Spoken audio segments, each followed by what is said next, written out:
May I come in, sir? Aye. Morning, sir. Morning. Good morning. Please take your seat. Thank you, sir. You're Mr. Shreyans. Yes, sir. Shreyans, introduce yourself to board members. Good morning, everyone. I'm Shreyans Kumat. I'm from Kishangarh, Rajasthan. I've completed my graduation from IIT Bombay in mechanical engineering. Thereafter, I worked with EY as a business consultant for around 2 years. And thereafter, I left it to prepare for UPSC.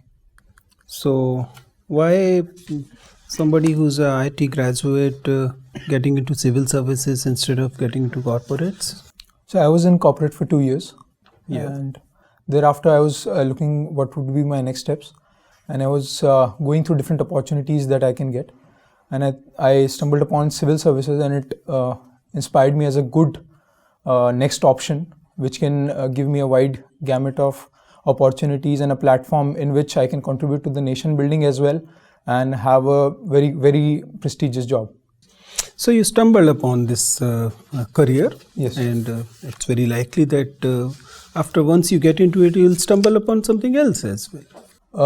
I think within IS, when I did the research, I talked to my seniors. They told me that within IS, you get a gamut of opportunities. Like you get to be in different, like in district administration, you can take deputation in the centers as well. So there are a wide range of opportunities within IAS and within other civil services which are there.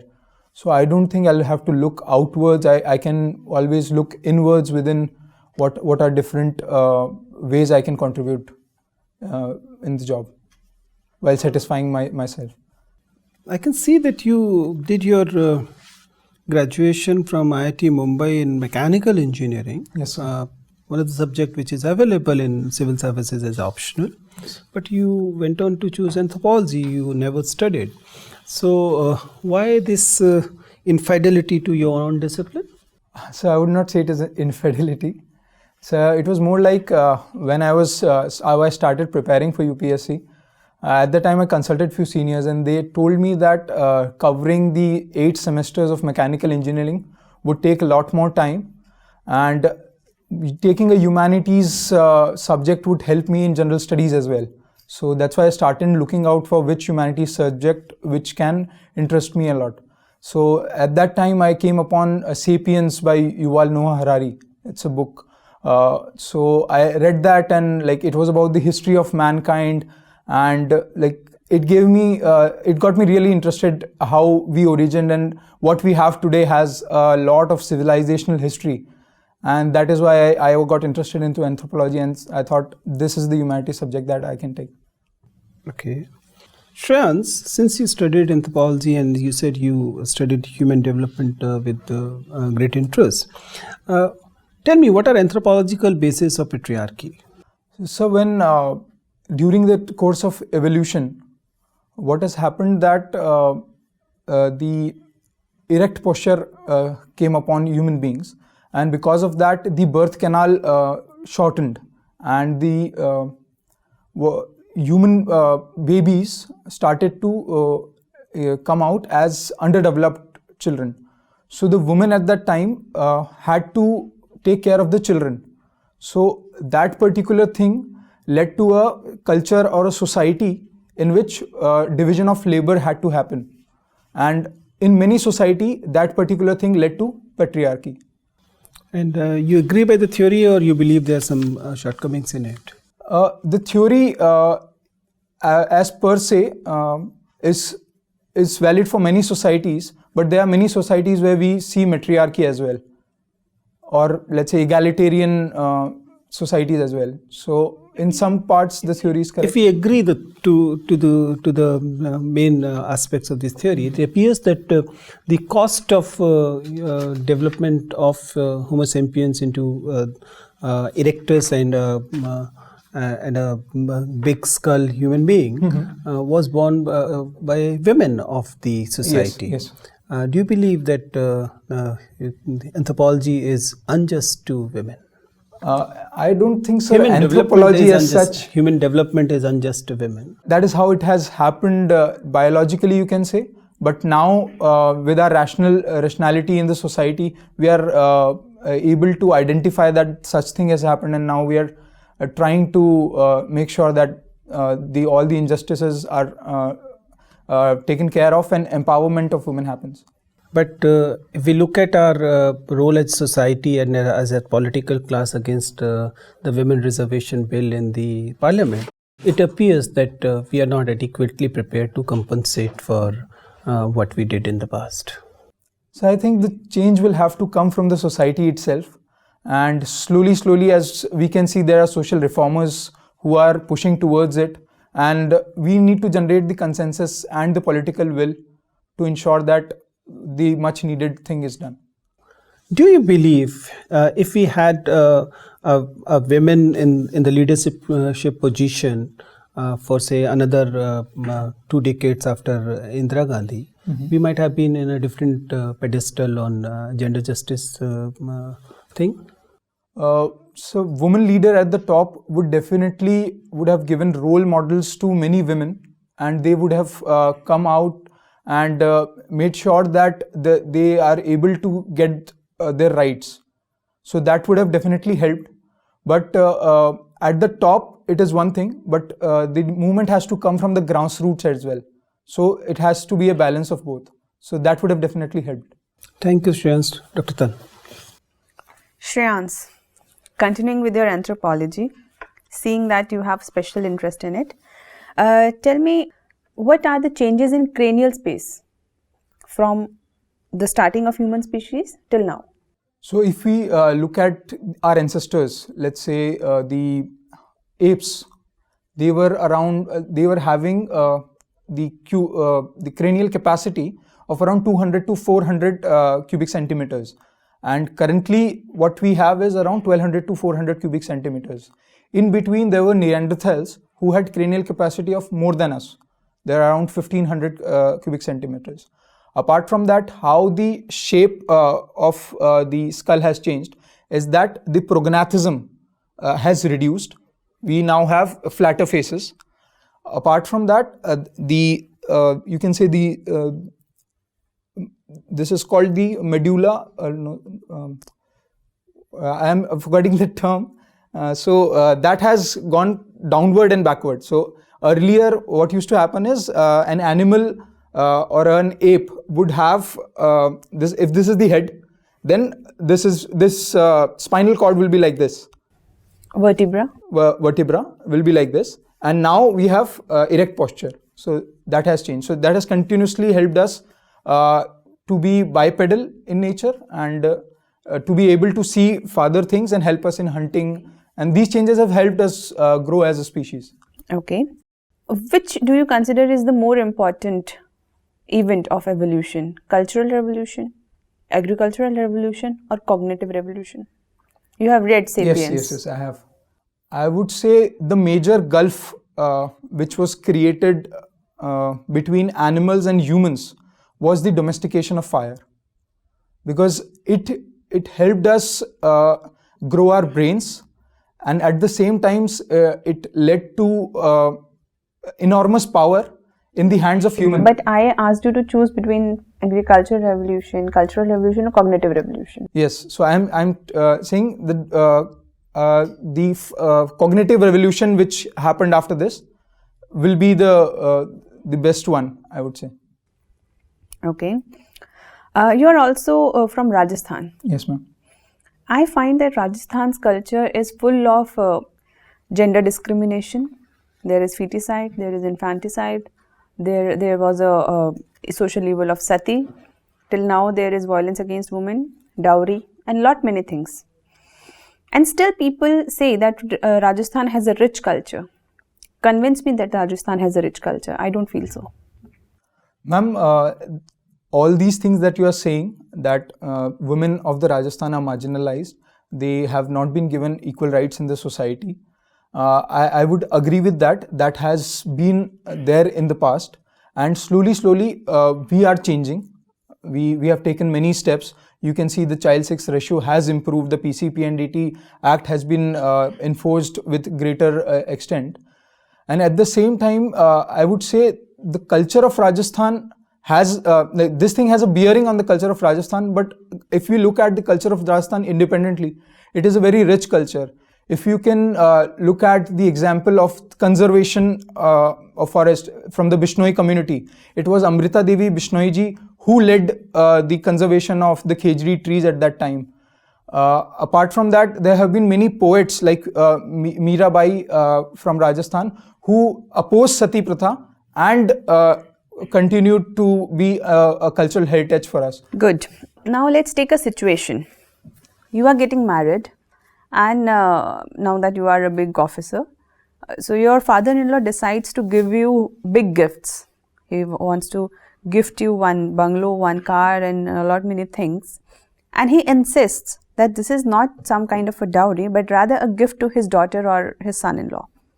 So, what would be your stand? Ma'am, I would first try to understand what is the reason why he is giving me so many gifts.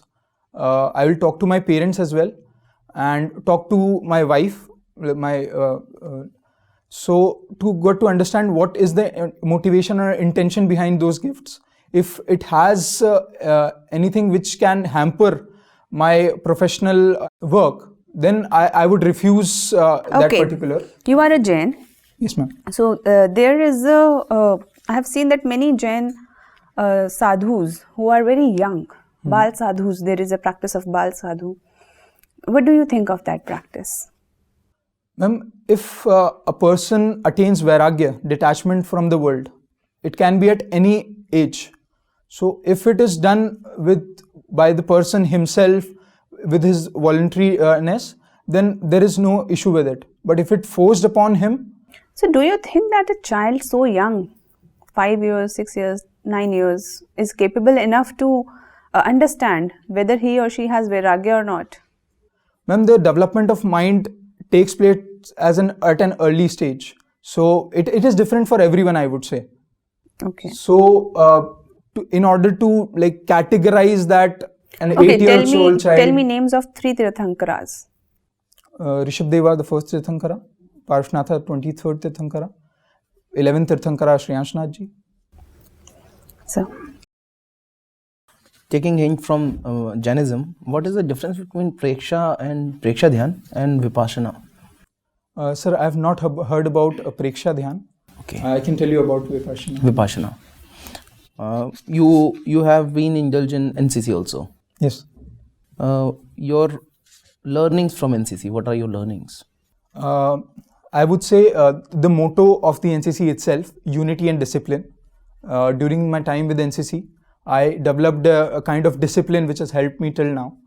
Apart from that, there was teamwork and leadership skills which I get, and physical fitness and endurance, which was the part of the drill that we used to do. So, give me an example wherein you have used these skills of yours, that teamwork and leadership. So during when I was organizing Mood Indigo, our cultural festival in the college, I had to manage a team of around 60 people and had to conduct around 70 events in the span of 4 days. So at that time, all these things really helped me. During my job for 2 years, I was in different positions and worked with different clients. There were interns under me. You were in charge of the team, or were you leading the team? So I was part of the team, and I was part of I was leading a vertical in the project. Okay. So there were interns under me. So I showed leadership and teamwork both. Do you think that NCC should be compulsory in the curriculum for all? NCC would definitely provide a lot of qualities to the youth, but it should be an voluntary exercise, because in IIT as well, the first year they give us choices between national sports, NCC and NSS. So all these things I believe are towards character development and quality of development for the youth. But no, single word, should it be compulsory or not? I don't think so, sir. No, okay. You went for studies of 11th and 12th class to Kota. Yes, sir. After that, you must have also taken some coaching for the civil services.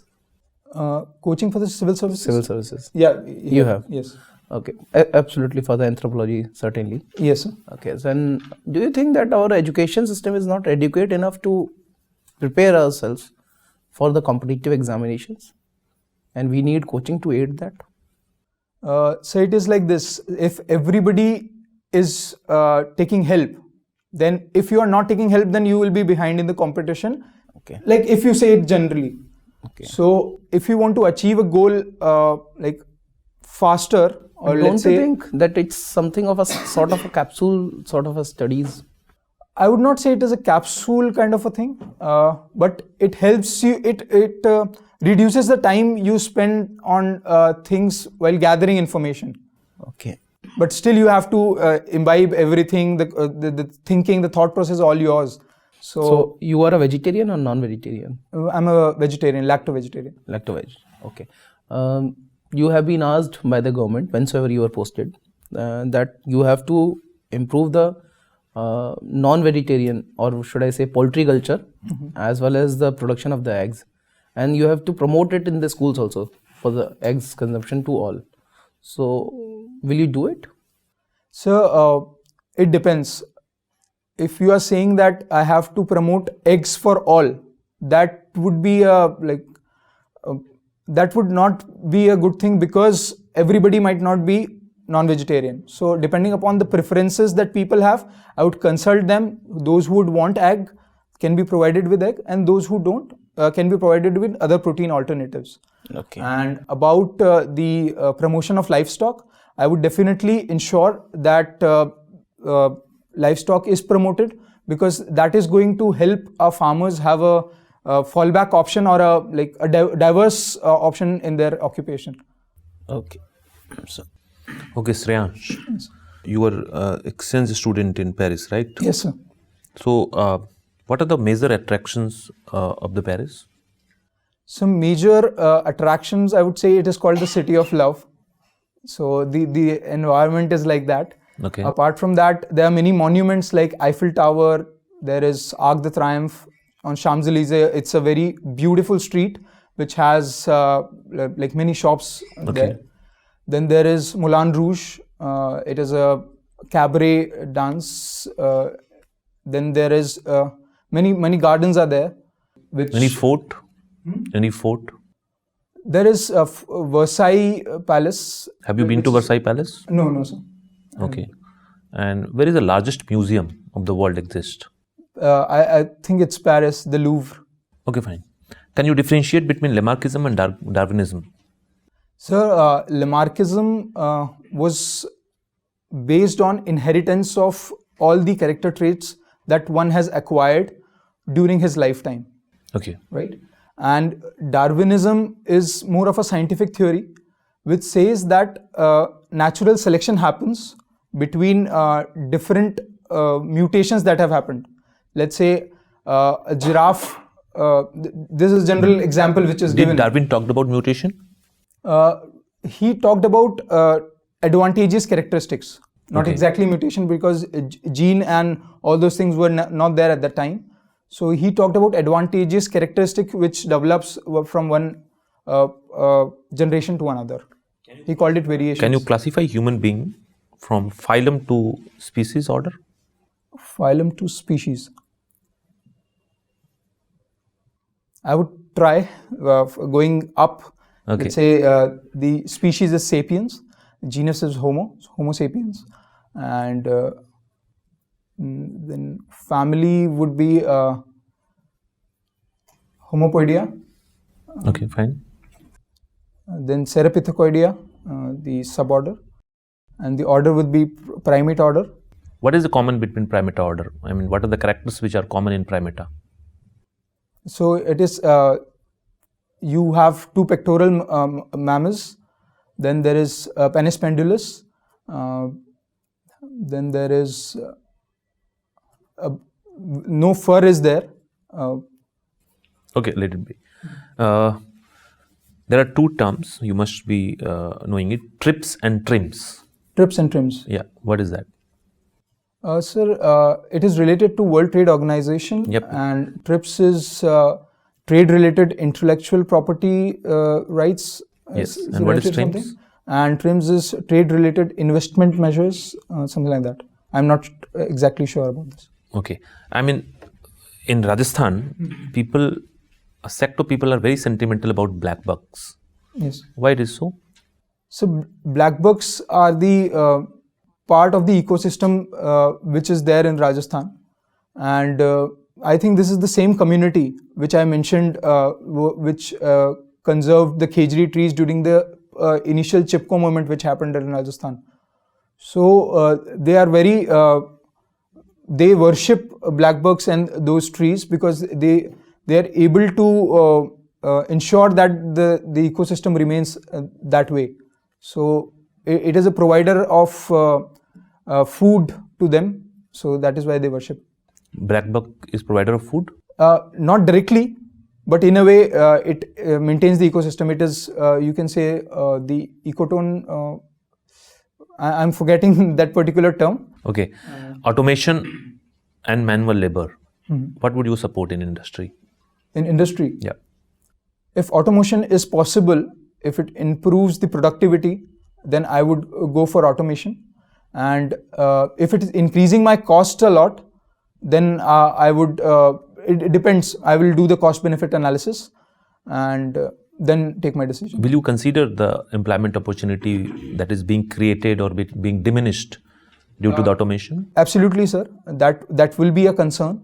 If somebody is not getting out retrenched from the job, then I would definitely look for the alternatives which can be provided to those people. Shreyansh, you come from Kishangarh near Ajmer. Yes. Have you been to the Ajmer Dargah? Yes, sir. Who is the Khadim? So I'm not aware about this. Okay. What are these Sufi silsilas? Sir, Sufi silsilas are schools of Sufi orders. Right. So there have been many, but the prominent ones have been Chishti order, Sohrawardi silsila and Naqshbandi silsila. This Ajmer Dargah belongs to which order? Chishti order. Okay.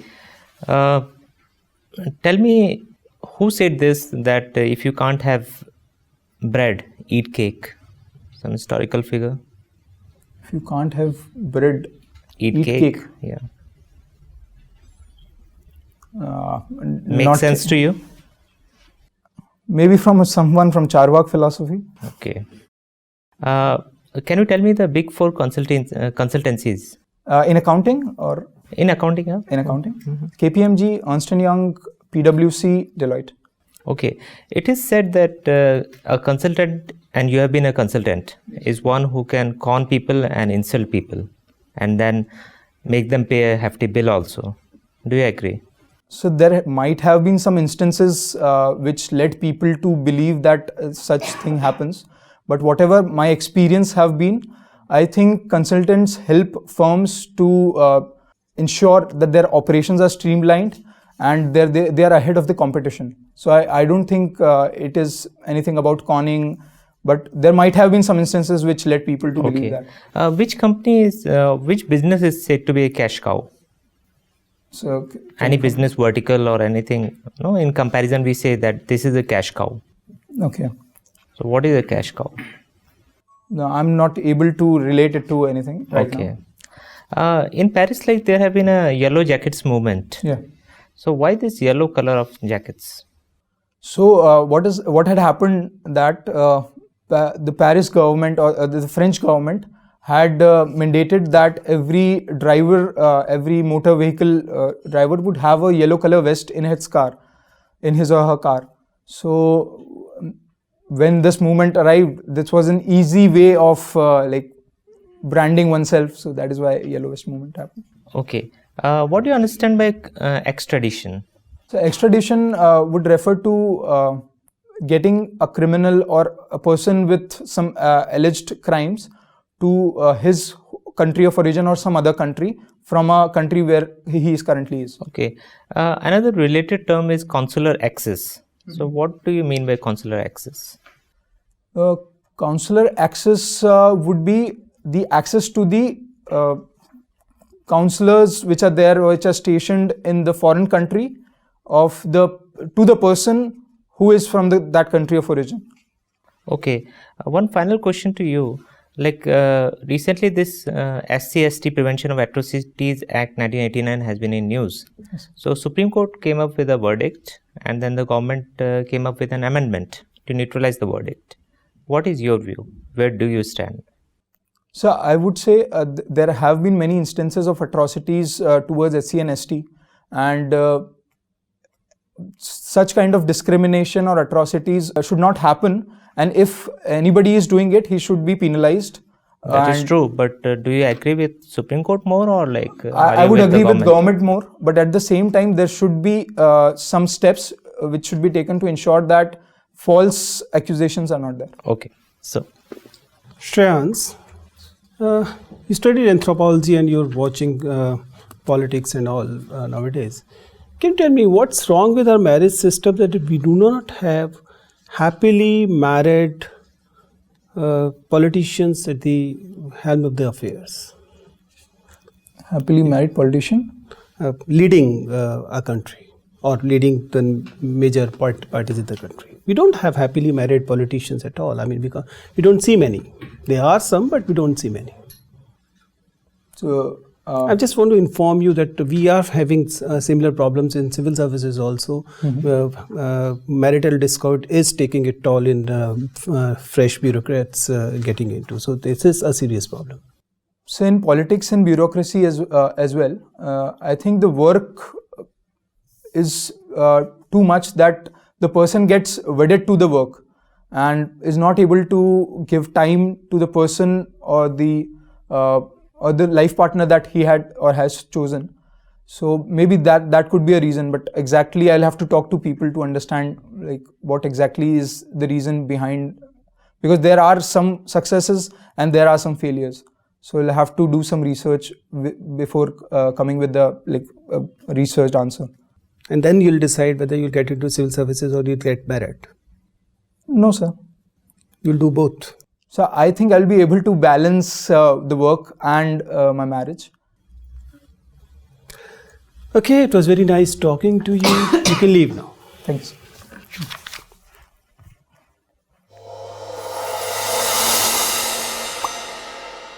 आइए श्रेयांश बैठिए. Okay, so what's your take? How do you rate your own performance in the interview? So I think I would have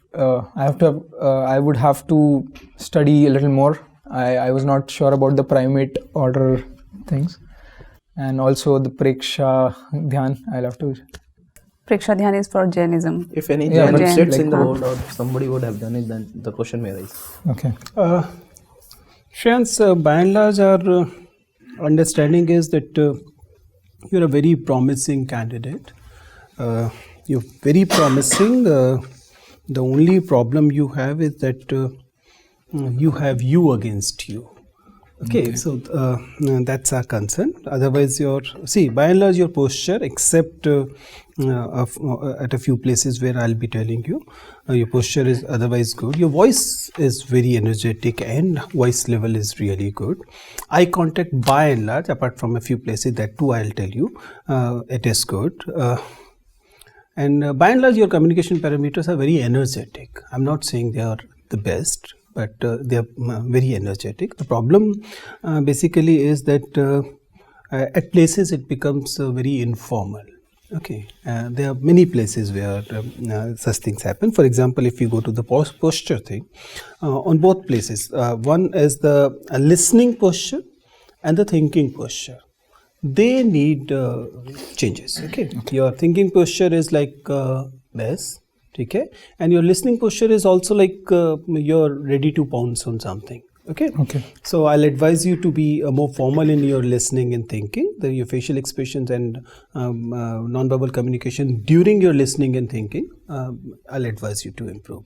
My biggest advice will be that please look at your video, which will be given to you by email probably twice. One is with voice and one after you mute it. Okay, especially look at it how you look when you mute it. Okay, because your non-verbal communication, there are areas where I am sure you would like to improve.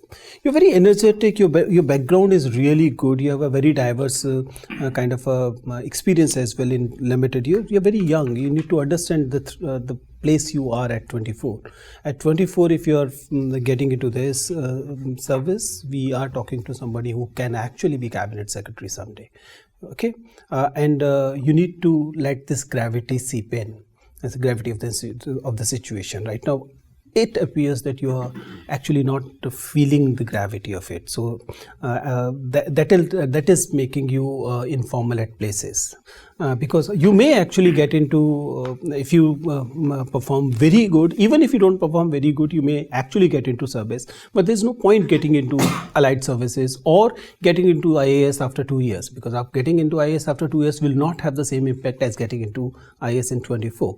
So I'll advise you to get serious on this. Okay, that will be helping you.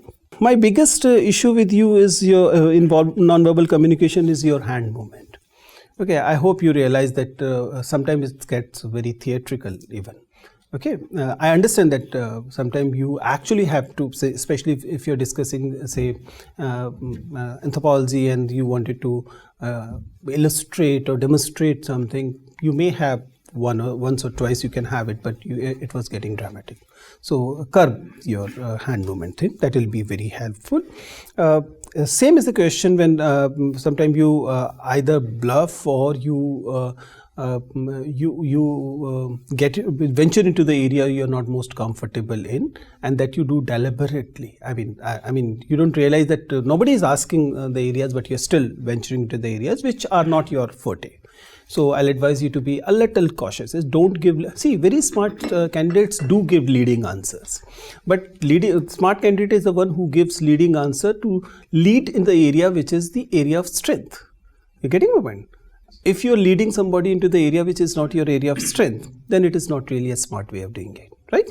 So you can actually work on that also. Otherwise, you are really, really good candidate. You understand the BTech, the areas you have worked on, the kind of personality, the personality outlook you have. There shouldn't be anything that can stop you, except of course you. Okay, so you are doing fine, but I know you can do a lot better, right? You are a very, very promising candidate. This is one of the most entertaining interview we took. I want it to be more than entertaining. Okay? Thank you. All the best. Thanks.